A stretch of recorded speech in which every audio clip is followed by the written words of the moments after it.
Coach will make an opening statement, and then we'll get into questions. Obviously, just really proud of the team as usual. I mean, it's been one hard-fought win after another with this team. Game one, we came out and pitched extremely well. I thought Wicklander was the best he's been all year, and just kind of went away with 2 outs in the fourth. Third time through the lineup, so we pulled him. Monk came in and got a really big strikeout, kept it 5-0, and then we tacked on a few runs, kind of put that game away. And obviously A&M, once we got a pretty good lead, they pitched some of their younger guys that hadn't pitched much in league play, and we knew the second game was going to be tight. Whenever you do that, you score that many runs, and against a good team that can pitch, you just kind of know that it's going to be 3-2, 2-1. And that's what we got. We hung in there. We pitched really well. We got just enough hits. We played good defense all day, didn't make an error, 2 ball games. And ultimately that might end up being the difference. But 2 wins in one day against an SEC team is a real good day. Bob? Yeah, Dave, you guys only gave up 1 run in 18 innings. Just what do you think of the pitching, on the day overall? And Paulette's start obviously was very impressive. Well, I mean, obviously we give up, like you said, 1 run, 18, 19 innings, whatever it was. Just a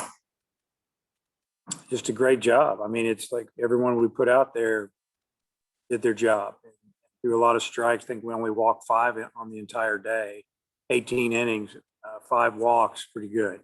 And maybe it was 19 innings. I don't know. But, just a tremendous job. And, Paulette's start was really good. I mean, it was an efficient 6 innings. Kevin, Kopp's threw 72 pitches. Looks like Paulette threw 73. Paulette pitched 2 more innings than Kevin did.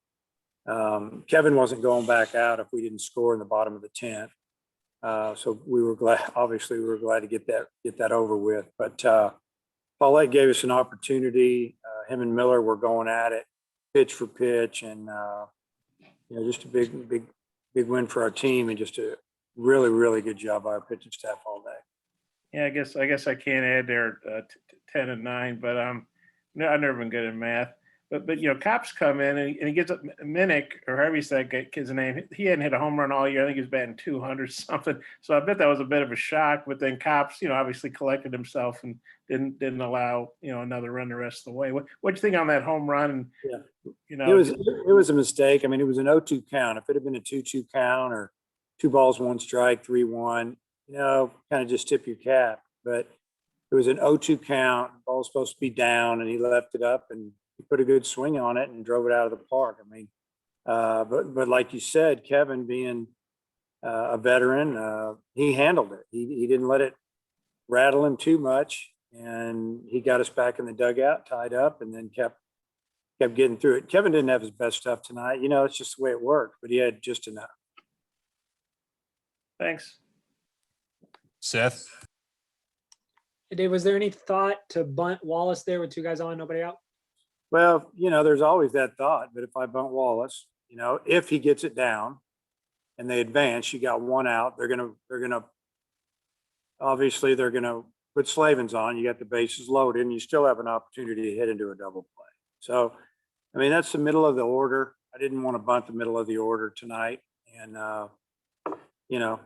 it worked out. And then all 3 batters that came up in that 10th inning, they put the ball in play. How key was that? And were y'all starting to figure out that A&M pitcher? Yeah, I don't know if we figured him out, but we did a better job. Chandler's a good pitcher. He's their guy out of the pen, and he's hard to hit. I think we ended up getting 4 hits and off of him, and maybe we hit a couple of them hard. Wallace hit a ball extremely hard. It was caught in center field, about 395. But I think we were starting to get to him just a little bit, took some better swings, but his stuff's awfully good. Randy? Dave, if you would elaborate on your pitching through 2 games today, just 8 hits, 1 run, and 19 innings. Talk about your pitching overall. Well, I think what they did is, they made A&M earn everything they got. Like I said, there was just a few walks in each game, a lot of strikeouts. When they did put the bat on the ball, we seemed to take care of it pretty good. And, that's what you want from your pitchers. Let the other team put the ball in play, pitch to contact most of the time. Obviously, there's some times that you need a strikeout, but make them earn it, and that's what we did. And we talked about it after the game. I don't keep them very long after the game. They only listen to you for about 30 seconds anyway. So I've learned that over the years. But that they did a great job, every one of them, and they gave us a great opportunity to win each game, and we did.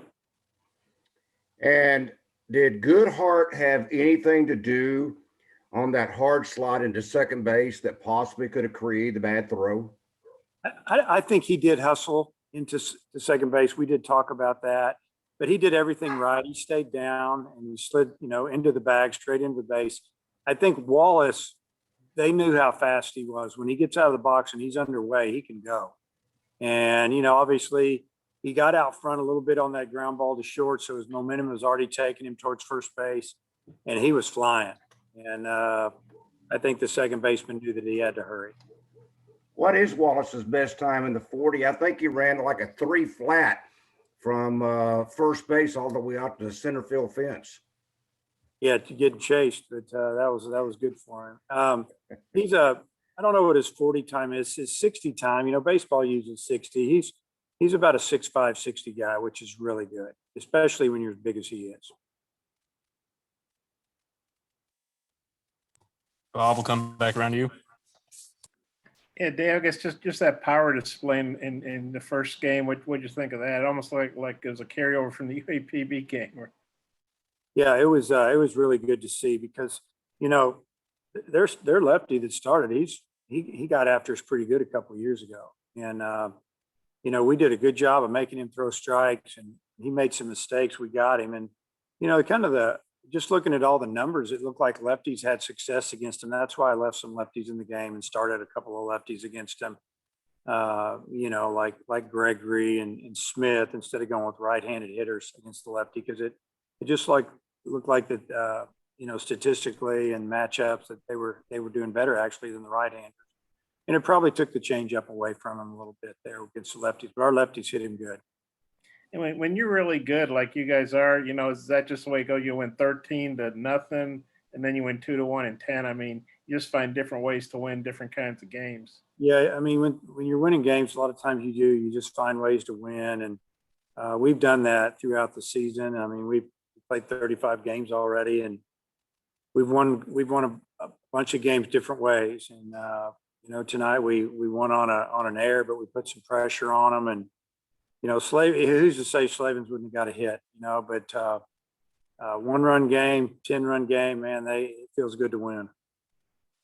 And then I know you win the series. That's always the goal in the SEC, but now you got a chance for a sweep. You be a little greedy. Kind of what your thoughts on tomorrow?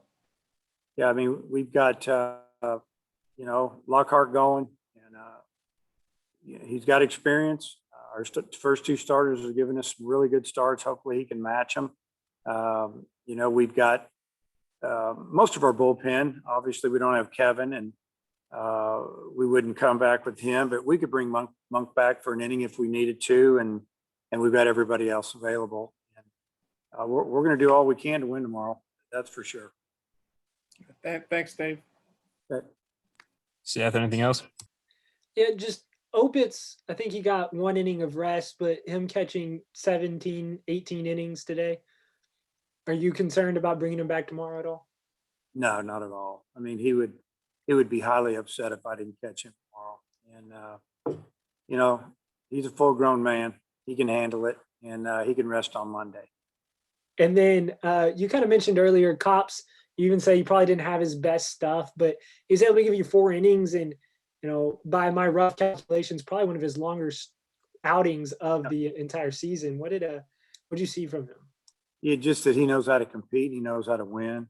And, you know, he didn't have them all working tonight, all of his pitches, but he had just enough. And, you know, just proud of him for hanging in there. And I think he knew that, you know, when we put him in with 9 outs to get in a 1-run lead, that he was in for 9 outs. And then he gives up a home run.